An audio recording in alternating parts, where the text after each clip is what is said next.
Now, difference of formic acid and acetic acid.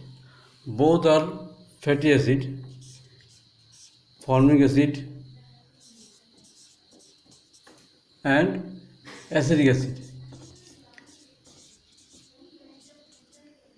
This is the first number of fatty acid. This is the second number of fatty acid. This is first number. This is second number. Now, the reason why formic acid shows difference from acetic acid in property, in chemical property, the main reason is in its structures. This is formic acid, HC double bond O OH. This is formic acid.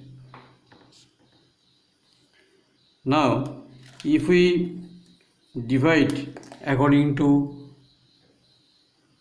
functional group, you will see that in formic acid there is an aldehyde group CHO. This is aldehyde group, and here you will see in this box, this is acid group. So there is only one acid which shows both reducing property due to aldehyde and acidic property due to the presence of COOH group. That means formic acid contains both aldehyde group CHO group and COOH group. Due to aldehyde group, it shows reducing property. It can reduce tolerance reagent, failing solutions like this. And due to acid group, it shows the acidic property.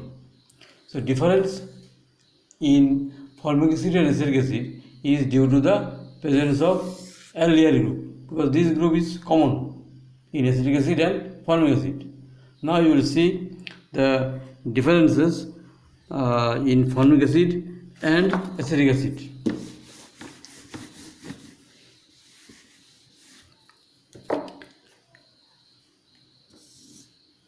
Say we are giving differentiations of formic acid and acetic acid. Number one, reducing property.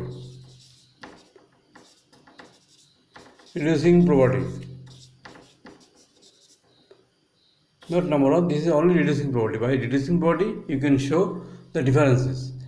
Number one, tolerance reagent or a tolerance reagent.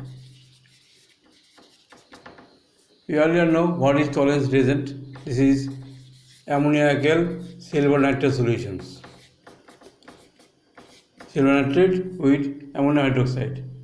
The reacting species is Ag2O.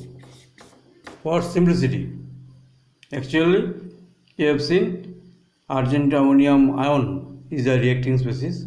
For simplicity, it is taken as Ag2O. Now, if formic acid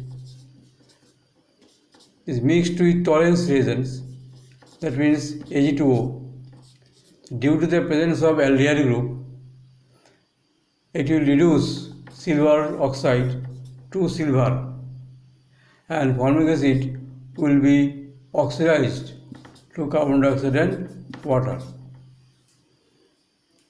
Only formic acid can reduce due to the presence of aldehyde group, so it will be oxidized. But here, no reaction, because acetic acid has no aldehyde group. This is called silver mirror test. Silver mirror test. When you will perform the test, you will see a silver looks like a mirror at the bottom of the test tube. Number B, by failing solution. Failing solution.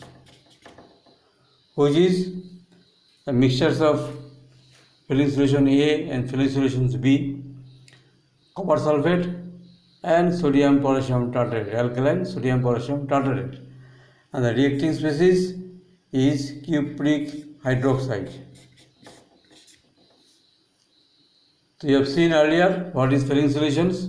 It is a solution mixtures of two types of solutions. One is copper sulfate solution, copper sulfate, and another is alkaline sodium potassium tartrate. The reacting species is cupric hydroxide. So if formic acid is heated with filling solution, that means cupric hydroxide will react, then formic acid will reduce cupric hydroxide to cuprous oxide. Here cupric plus 2 plus 1. Red precipitate. Observing red precipitate, you will identify it. Red precipitate of cupric oxide will be formed and another product will be carbon dioxide and water. But here no reaction takes place. So due to the reducing property, which is due to the presence of aldehyde group in formic acid, the formic acid can be differentiated from acetic acid. Now another difference.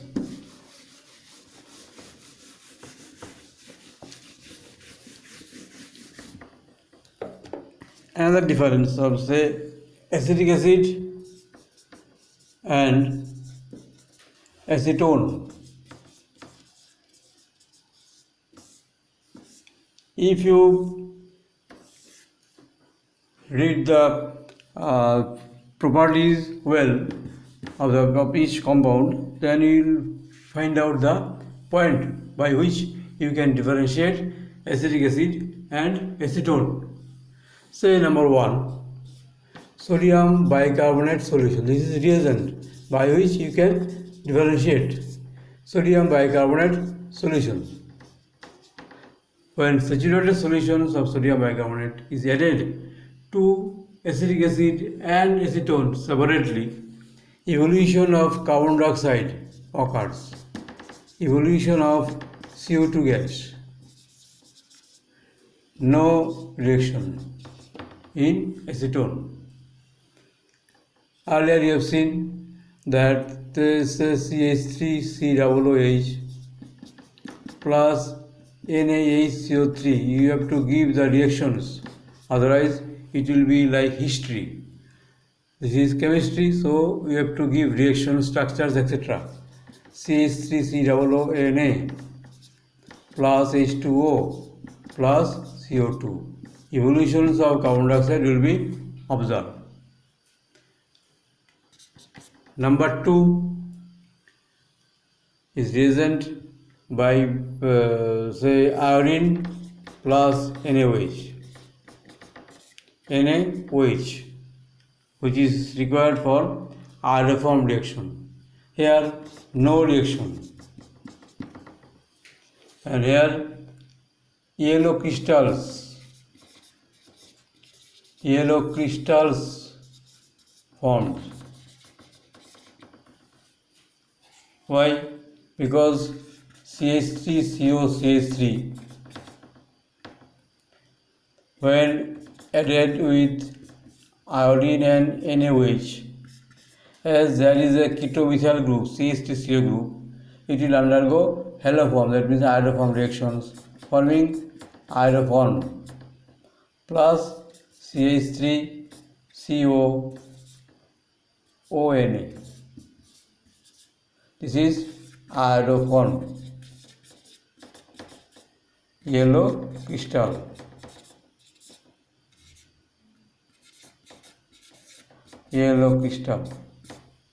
So observing these two reactions, you can differentiate acetic acid and acetone.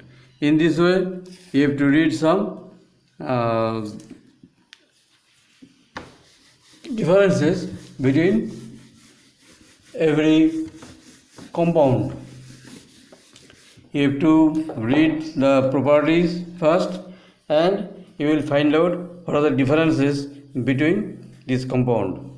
Now we are going for conversion of acetic acid to formic acid. Earlier in the previous video, you have seen that to convert from lower member to higher member, you have used Arndt-Sturt synthesis. Now you have to convert higher member to lower member, and for this step you have to take Hofmann-Hyperroman reaction.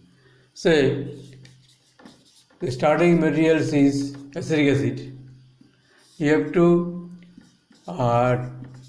form at first acid chloride, then acid amide, CH3CONH2. This is acid amide. Here you see there are two carbon. Now in these steps, if you take bromine plus dilute NaOH solutions, this step is called Hofmann degradation reaction. Degradation means you will get the compound with one carbon atom less than the previous. CONH2, you will get CH3NH2, and CO will be eliminated as sodium carbonate. This is called Hofmann degradation reaction. You will see later in the amine chapter. The Hofmann degradation reaction, very original reaction to form the lower member. Now if you found CH3NH2, then you add nitrous acid. You have seen nitrous acid is prepared when it is required by adding sodium nitrite and dilute HCl or dilute H2SO4 solution. Nitrous acid have structures like this, and this CH3 will be added to CH3OH. You will get CH3OH and an N2 and H2O. CH3OH. CH3OH is a primary alcohol which can be shown like this. This is a primary alcoholic group. This primary alcohol, when oxidized by potassium dichromate and concentrated sulfuric acid, then this primary alcohol will oxidize to aldehyde. Then if the oxidation is further continued, same reagent, potassium dichromate plus concentrated H2SO4, then you will get acid. CHO group will be oxidized. CHO group will be oxidized to COOH group. So from acetic acid there are two carbon. You are getting formic acid, there is one carbon. So from higher number to lower number. And here this step is important, where number of carbon atoms is less, become less. CH3CONH2 have two carbon from amide to amine. This is an amine.